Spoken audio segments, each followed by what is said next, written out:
সবাই মতির বদনাম করার আগে তুমি সবার সামনে দাঁড়িয়ে বলবে তুমি তাকে ভালোবাসো আর তাকে বিয়ে করবে। হোয়াট? আমি মতিকে ভালোবাসি এবং মতি আমার সন্তানের মা। এত বড় নির্লজ্জ বেহায়া আমার সামনে দাঁড়িয়ে কথা বলতে পারছো? আজ আমার জীবনের কোনো মূল্য নেই ওর কাছে। সত্যকে স্বীকার করতে গেলে অনেক মূল্য দিতে হয় বাবা। তুমি তো দুনিয়াতে কাউকেই খারাপ দেখো। হি ইজ এ বাস্টার্ড, বেজন্মা। তুমিও দেখছি সুপ্রকাশের মতো কথা বলছো। ও প্লিজ মৃণালিনী, আমাকে একটু একা থাকতে দাও, আমি ভীষণ ক্লান্ত, প্লিজ। বাবা, দাদা সব কি আরম্ভ করেছে বলো তো? মজুররা দাদার কাছে কিছু টাকা পয়সা চেয়েছিল, ওরা সব না খেয়ে রয়েছে। মজুরদের দাদা যাতা বলেছে, বলিস যাও প্রতীক বেজে আমার 5 আটকে। কোনো মানে এসব কথা? বলছি যে ওই তোমাদের খাবে। ব্যবসার ব্যাপারে দাদা যা ভালো বুঝবে তাই করবে। তুমি তোমার পড়াশোনার কথা ভাবো, মজুরদের কথা তোমায় চিন্তা করতে হবে না। কেন চিন্তা করবো না? নিশ্চয়ই করবো। মজুররা সারা জীবন আমাদের জন্য কাজ করছে, তার বদলে তারা টাকা পেয়েছে। বিনা পয়সায় কেউ কাজ করে না।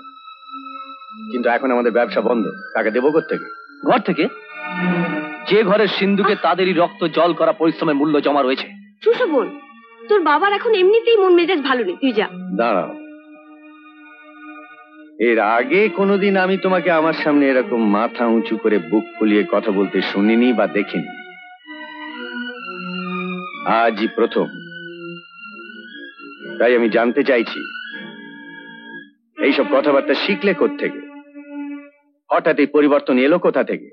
আমি জানি ড্যাডি, ওর এই পরিবর্তনের কারণ আর কোথা থেকেই বা এইসব কথাবার্তা শিখেছে। আজকাল প্রতীক বেজম্মার সঙ্গে ওনার খুব ভাব ভালোবাসা হয়েছে।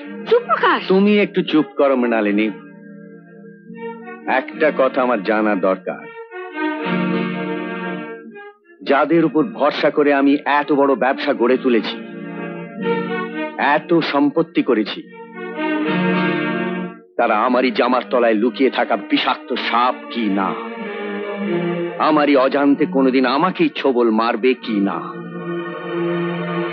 মিস্টার সুশোভন মুখার্জি, আমার মজুদদের কি দেয়া উচিত বা না উচিত তা নিশ্চয়ই তোমার কাছ থেকে কিংবা অন্য কারো কাছ থেকে আমাকে শিখতে হবে না।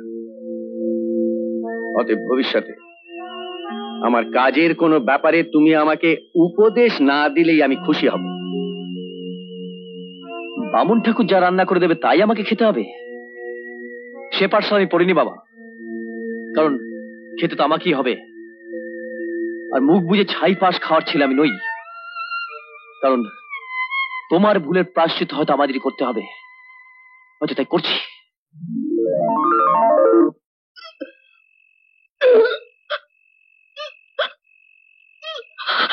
বিটিয়া, কি হয়েছে রে বিটিয়া? কি হয়েছে?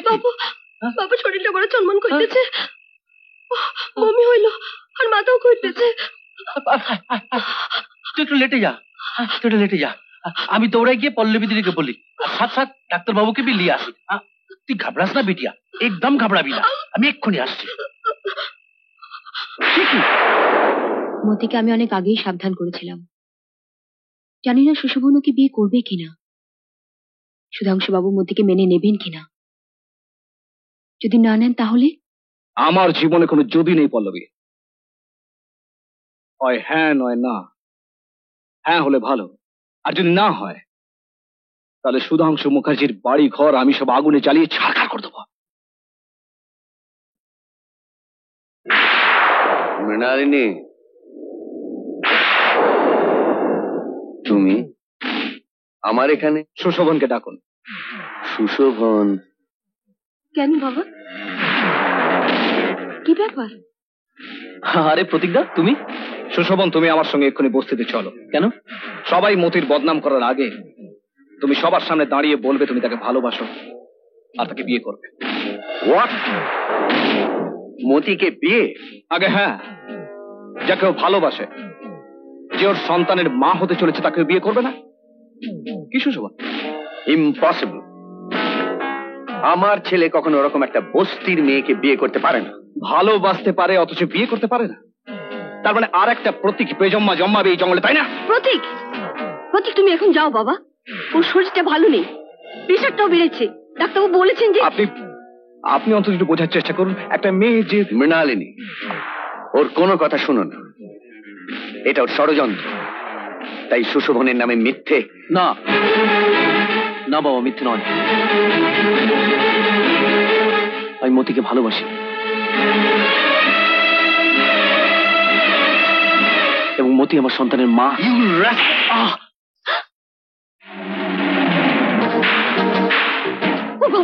তুমি কি করছো? শান্ত হও। দাঁড়াও মৃণালিনী, আজ আমাকে এর মীমাংসা করতেই হবে। আমার নাম, আমার বংশমর্যাদা, আমার প্রতিপত্তি সমস্ত ধুলোয় মিশিয়ে দিয়ে। নাম, প্রতিপত্তি আর বংশমর্যাদার ওজনের চাপে কত অভাগিনী নারী অসতী হয়ে যায়, কত বেজম্মা সমাজে বিদ্রুপ করিয়ে বেঁচে থাকে, সেটা তোমার জানা আছে? না, আমার জানা নেই, কারণ আমি তোমার এই আদর্শ, তোমার আইডিয়াল প্রতীকের মতন বেজন্মা নই। না নন, কারণ আপনারাই তো বেজম্মা সৃষ্টি করে থাকেন। আর আজ আপনার ছেলেকে বংশ মর্যাদার নামের শৃঙ্খলে বেঁধে আপনি আরেকটা অসতী, আরেকটা বেজম্মা জন্ম দেবেন। প্রতীক, প্রতীক, প্রতীক তুমি এখান থেকে চলে যাও। আমি বলছি তুমি এখান থেকে চলে যাও। যদি সত্যি আমাকে মা বলে ভেবে থাকো, তুমি চলে যাও প্রতীক। বেশ, আমি যাচ্ছি, আপনার কথা আমি চলে যাচ্ছি। কিন্তু সুশোভন, আমরা বিয়ের পুরো আয়োজন করে তোমার অপেক্ষা করব। মতি কোণে সেজে বসে থাকবে, হাতে সেতুর কৌটো নিয়ে আর চোখে অনেক স্বপ্ন নিয়ে। তুমি যদি না আসো, তাহলে ওই সাজেই ওকে আমি চিতায় জ্বালিয়ে দেবো।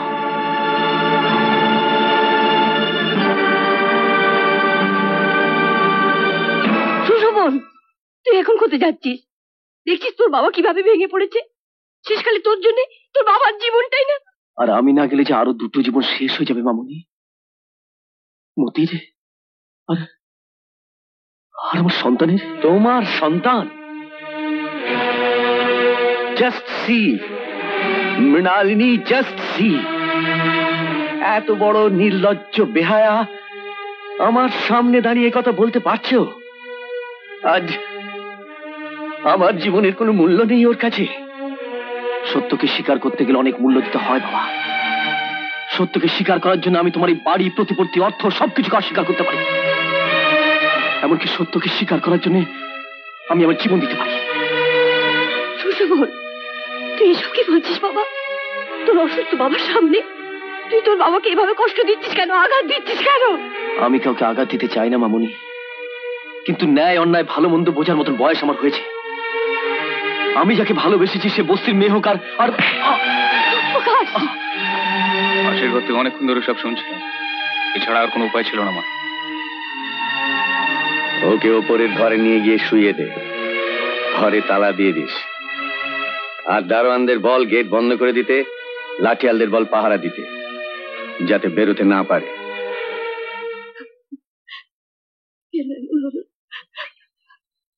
কেন আমার সংসারটা এমন এলোমেলো হয়ে গেল? আমি তো কোনোদিন কারো কোনো অমঙ্গল করিনি, তবে কেন হলো? আসুন। বড় মা, একটু আগে প্রতীক বাবুকে এদিকে আসতে দেখেছিলাম। আপনি কি জানেন উনি এখন কোথায় আছেন? কেন, কি দরকার? এই ভদ্রমহিলা সকাল থেকে খুঁজছেন, ইনি প্রতীক বাবুর মা। ঠিক আছে, তুমি যাও।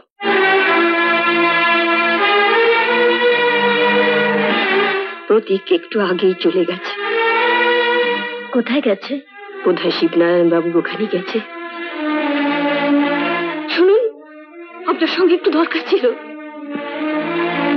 আচ্ছা, আপনি কি জানেন কেন প্রতীক আমার সোনার সংসারটাকে এভাবে ভেঙে চুরমার করে দিচ্ছে?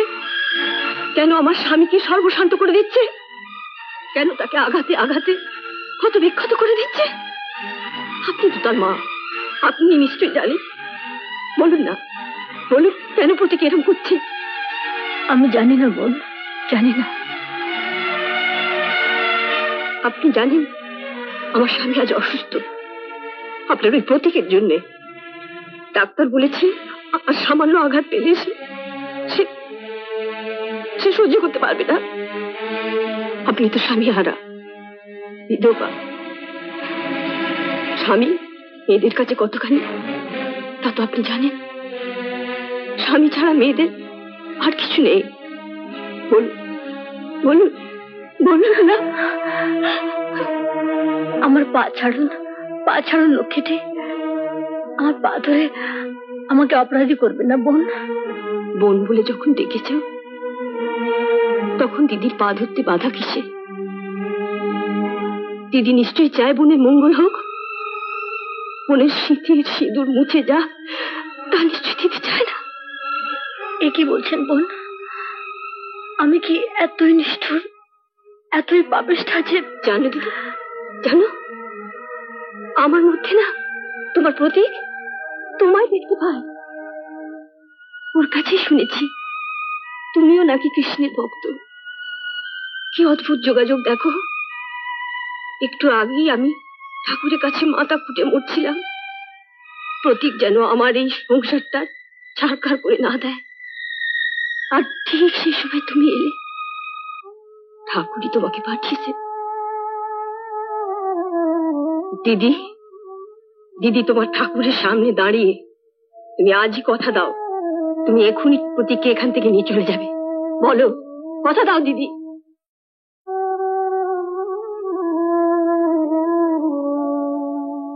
আমি তোমার ঠাকুরের সামনে দাঁড়িয়ে কথা দিচ্ছি, আমি প্রতীককে নিয়ে এক্ষুনি চলে যাব। ও আর তোমার কোনো ক্ষতি অমঙ্গল কিচ্ছু করবে না। আমি এখনই ওকে নিয়ে চলে যাব, আমি এখনই ওকে নিয়ে চলে যাব। দিদি, দিদি তুমি যে আজ আমাকে কি শান্তি দিলে তা তোমায় আমি বলে বোঝাতে পারবো না। তোমার মুখটা কি একবার দেখবো না? তোমার মুখটা প্রাণ ভরে দেখাও, যাতে তোমাকে আমি সারা জীবন মনে রাখতে পারি। ফেরাও না দিদি মুখ। না না না, আমার মুখটা তুমি দেখো না, ভয় পাবে, আঁতকে উঠবে। যখন বয়স কম ছিল তখন মুখটা আগুনে পুড়িয়ে ফেলেছিলাম, তাই আর এই মুখ, এই কদাকার বিভৎস পোড়া মুখটা কাউকে দেখাই না। একটু ভেতরে যাবে না? মিষ্টি মুখ করবে না? আজ থাক, তোমার স্বামী শীঘ্রই সুস্থ হয়ে উঠবেন, উনি দীর্ঘায়ু হবেন। আমিও তোমার স্বামীর জন্য ভগবানের কাছে প্রার্থনা করব। আমাদের দুজনের আরাধ্য দেবতা তো এক, শুধু ভাগ্য আলাদা। একটা কথা বিশ্বাস করে জানো, একটা মানুষের জন্য আমাদের দুজনের প্রার্থনা, দুজনের চোখের জল মিথ্যে হতে পারে না। ঠাকুর নিশ্চয়ই তোমার স্মৃতি সিঁদুর অক্ষয় রাখবেন। তুমি সুখে থাকো, আমি আসি। ভগবান তোমার মঙ্গল করুক দিদি, ভগবান তোমার মঙ্গল করুক। এমন আরো অনেক ভিডিও দেখতে এই চ্যানেলটি সাবস্ক্রাইব করে নিন এবং পাশের বেল আইকনটি প্রেস করে দিন।